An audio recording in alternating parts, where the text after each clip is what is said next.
C Joseph Vijay எனும் நான்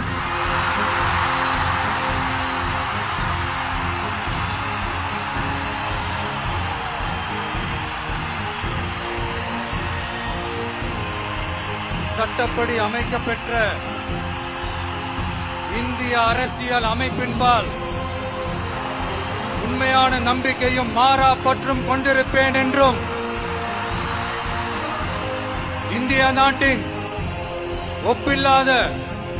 முழு முதல் ஆட்சியையும் ஒருமையையும் நிலைநிறுத்துவேன் என்றும் தமிழ்நாட்டு அரசின் முதலமைச்சராக உண்மையாகவும் உளச்சான்றின்படியும் என் கடமைகளை நிறைவேற்றுவேன் என்றும் அரசியல் அமைப்பிற்கும் சட்டத்திற்கும் இணங்க அச்சமும் ஒருதலை சார்பும் இன்றி